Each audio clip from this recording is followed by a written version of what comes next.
I used to work as a forest ranger. I saw, lived, and heard a lot over many years. The desire to escape the city and seek peace in the forest attracts many people. The problem is that many of them do not return. And these are the 5 scariest stories that I can tell you. The Forgotten Cabin. Lily, a young writer, had always sought to escape the hustle and bustle of the city to find the peace and inspiration needed for her stories. When she found an isolated cabin in the middle of a remote and dense forest, she didn't hesitate. The place, seemingly perfect for disconnecting from the world, was up for sale at an irresistible price. Little did she know, she was about to step into a nightmare she could have never imagined. Upon arriving, Lily noticed that the surrounding forest was thick, with tall trees blocking the sunlight. The smell of moss and wet earth filled the air, and the only sound was the rustling of leaves in the wind. The cabin, aged but in good condition, seemed to have been abandoned for a long time. Yet something about it unsettled her. She tried to ignore the growing sense of discomfort, convincing herself she needed time alone. Lily spent hours exploring the place, and during an inspection at the back of the cabin, she found an old black and white photograph. In the picture, a woman stands at the door of the cabin with a strange smile on her face, but her eyes are hollow, as if she were lost. Lily shuddered but decided to ignore the feeling. As dusk fell, she lit the fireplace and prepared for bed. But from afar, a faint sound of footsteps began echoing from outside the cabin. At first, she thought it was an animal, but as the steps grew closer, she began to wonder if someone was out there. Determined to investigate, Lily grabbed a flashlight and went outside. She walked through the forest, but everything seemed strange, as if the environment were changing. Suddenly, she found marks on the trees that indicated something had been dragged through the damp earth. When she returned to the cabin, she saw something that unsettled her even more. The photograph she had found was now on the table, and the woman in the photo appeared to be staring directly at her. The discomfort turned into sheer terror. Desperate, Lily tried calling someone, but her phone had no signal. The feeling of being watched was constant.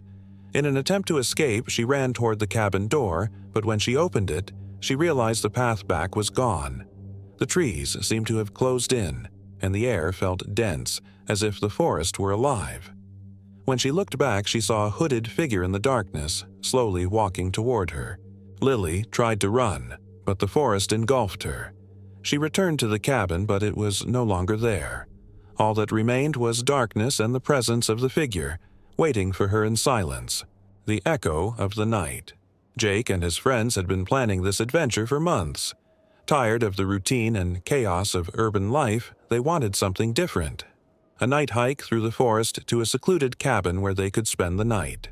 The idea of being far from civilization and in touch with nature seemed like the perfect plan. Little did they know, the forest had other plans for them. The cabin sat at the heart of a dense forest, where the sounds of the city seemed like a distant memory. They ventured down a dark, winding trail until they finally arrived. The area around the cabin was quiet, as if the very air was thick. As the group settled into the cabin, lighting lanterns and a fire, the sounds of the forest seemed louder. But as night fell, something strange happened. The group sat around the fire telling stories and having fun when they began hearing footsteps, as if someone were walking outside. Jake, the skeptic, was the first to get up and investigate. When he stepped outside, the dense fog of the forest surrounded him. The sound of footsteps vanished, but he felt a presence, as if someone were watching him. Upon returning to the cabin, he felt that something was wrong.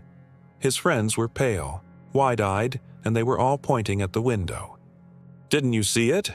It was right behind you," Sarah, one of the friends, said in a trembling voice. "It was there, watching you." The group tried to calm down, but the feeling of dread only grew stronger. They locked the doors and tried to relax, but the footsteps continued, now closer. Then a familiar voice called from outside. It was John, one of the friends who had wandered off earlier. He was calling for help. "Jake, Sarah, help me, I'm stuck." The group rushed to the door, trying to reach John, but as they followed the sound of his voice, it seemed to distort, echoing in the fog as if John were moving farther away with each step. The voice grew weaker, more distant, but the feeling that something was surrounding them only increased. That's when they began hearing other sounds in the forest. First, it was as if more than one person were speaking at the same time. Then the whispers turned into laughter, as if someone were enjoying their situation. They began to run, desperate, but the path seemed endless. The trees were now taller, blocking the view of the sky. The cabin seemed to have disappeared, and in its place an absolute silence took over the air. John's voice was now completely distorted, and when they looked back they realized they were no longer alone. Dark silhouettes began moving through the forest around them. What had once seemed like a safe trail now turned into a labyrinth, and the laughter echoed in their minds, growing louder and closer. When they finally found their way back, the cabin was completely gone. They were in a different place. The scenery seemed altered, with twisted trees and a feeling that time had stopped. What they didn't know was that the forest had trapped them, and John's voice was now in their heads repeating, "We're all here." They would never leave, victims of a forest that feeds on the souls of those who wander into it. The guardian of the forest. James and Emily were looking for a quiet place to relax. After much searching, they found an isolated cabin in the heart of a dense forest, far from any signs of life. They were in search of peace, but what they found was something much darker. The cabin seemed to have been abandoned, but its traces were still visible. A creaking door, broken windows, and a feeling that something was lurking. After settling into the cabin, James and Emily began to explore the surrounding forest. As they ventured farther, the feeling of discomfort grew, as if something were watching them. However, when they returned to the cabin, nothing seemed out of place. That night, they heard a strange noise coming from outside. James decided to go out and investigate, and when he came back, he had a large scratch on his hand, as if it had been clawed. Throughout the night, they began to see strange figures moving in the forest shadows and heard whispers coming from the trees. The two of them decided to investigate the cabin's history and discovered that decades ago, a mysterious man had lived there. He had been the guardian of the forest, a being who supposedly protected the forest from intruders. Those who entered the forest and disrespected its rules would vanish. The next night, the figure of the guardian appeared before them, a hooded and massive creature. He spoke coldly, saying that the forest would never let anyone leave because it doesn't allow visitors.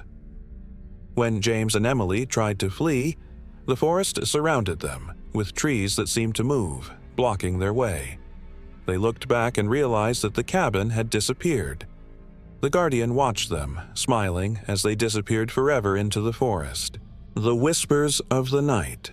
Emily had grown tired of city life and sought refuge in a place where she could focus on her projects. When she found an isolated cabin in the middle of a dense, remote forest, she didn't think twice. She was looking for peace and tranquility, but instead, she found something much darker. Upon arrival, the forest seemed completely still. The sound of birds was absent, and the wind seemed to have stopped. But when she looked at the cabin, a strange feeling overtook her. The structure seemed old, with wood creaking under the weight of time. Emily thought it was just the isolation of the place, but as the day turned into night, the sense of discomfort intensified. Something there didn't feel right. Emily decided to explore the forest during the day, wanting to understand the environment better. However, while walking, she found a small wooden shelter in the middle of the trees. Inside, she found pieces of wood carved with strange symbols, almost like a warning. She returned to the cabin feeling uneasy but didn't think too much of it. As night fell, the peace was broken when she began hearing whispers from outside the cabin. She tried to ignore it, thinking it was just her mind playing tricks on her, but as the whispers grew louder, she realized that something or someone was truly out there. When Emily looked out the window, she saw a woman in white floating among the trees, her face covered by a veil. She tried to ignore her fear and lock the doors and windows, but the whispers didn't stop. They began to become clearer, more specific, as if someone were calling her name. That night, she had a nightmare. The woman in white was at the foot of her bed with a cold smile, her eyes empty, and the sensation that the forest itself was alive, waiting for her.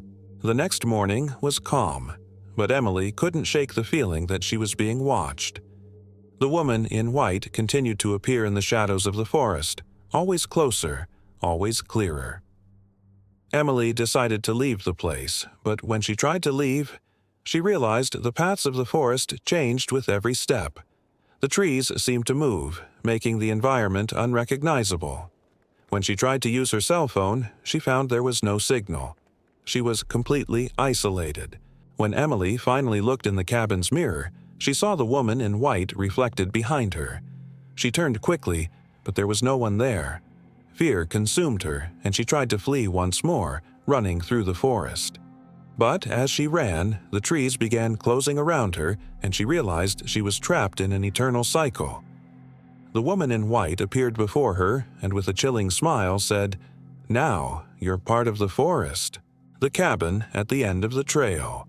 Adventurers and childhood friends, Ben, Emily, Thomas, and Lily, were looking for something new. They decided to take a long hike through the forest to a remote cabin where they could camp and have fun. They had heard stories about the place, but they considered them just legends. They didn't know they were about to step into a nightmare that would change their lives forever. The cabin was at the end of an isolated trail, lost in a dense forest, far from any help. When they arrived, the structure seemed simple and old, but in good condition. They began setting up camp, laughing and joking, but with each hour that passed, the forest seemed more and more oppressive, as if it were watching them. They ran in the direction of the voice, but as they approached, it seemed to move farther away, as if Thomas were running away from them. The forest was thick with fog, and as they moved forward, they realized the path back no longer existed. The trees were taller now, and the cabin had vanished. They were lost. The police searched the area, but every time it got close to nightfall, everyone who worked to find them left, because they knew that if they stayed in the woods overnight, they would be the next to disappear forever. So, just like Thomas, Ben, Emily, and Lily were never seen again. Hey friends, thank you for watching until the end. I hope you enjoyed the stories. If so, leave a like, subscribe to the channel, and click on the bell so you don't miss any content. See you in the next video.